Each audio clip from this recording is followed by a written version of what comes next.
Hey guys, it's Brad here with another tip for how to make the most out of your profit and loss. This is our second profit and loss hack. Today I'm going to show you a different way to kind of manipulate your profit and loss with regard to your fixed expenses and how reducing your fixed expenses impacts your sales that you need to maintain the profit. So let's go back to our base case. We know revenues of 500 minus cost of goods 250 gives us our GP of 250,000.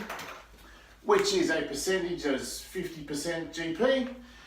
250,000 minus our fixed expenses of 200 gives us a profit of 50,000. Okay, now imagine this. What if we were to reduce our fixed expenses by 10%? What would that do to our sales and the rest of it when we look at it? So let's play around with this. So 10% of 200,000 is 20,000. So 200 minus 20,000 means 180,000. So over the course of a year in a business, let's say we go through all the different line items in our fixed expenses and we're able to cut it by 10%. So now our fixed expenses is 180. So we go back to our formula, revenue minus cost of goods equals GP. Revenue minus cost of goods equals GP. GP minus fixed expenses, I'll do it again, equals profit. So in this instance here, now we've got GP of 250 minus 180,000 would give us a profit of 70,000. Okay, so that saving has gone straight to the bottom line. However, what if we said, no, in this instance, what we're going to do is if we hold the profit at 50,000 like we had, what does it do to the rest of the financial statement? This is a very powerful way to reduce the sales you need through your fixed expenses being cut. So in this instance, if we've got 180,000 fixed expenses and 50,000 in profit, that must mean, because of the way this formula works, 50 plus 180 gives us a GP of 230,000. Okay? So, knowing our GP is 50%, because the margins in that won't change, if your pricing structure is the same, your GP must remain the same.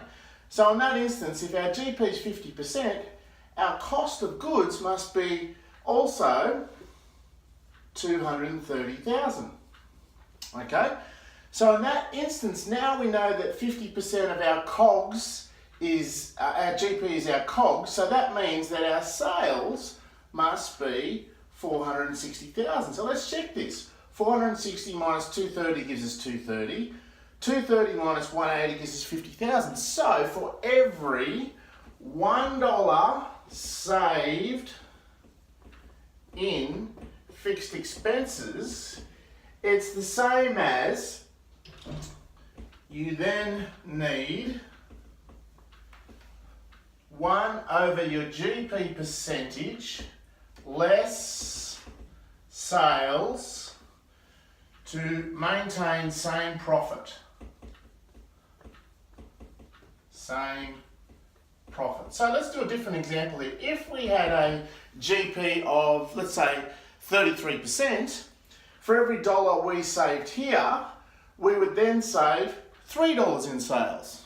What if your margin was, your GP was higher? So let's say it was 67%.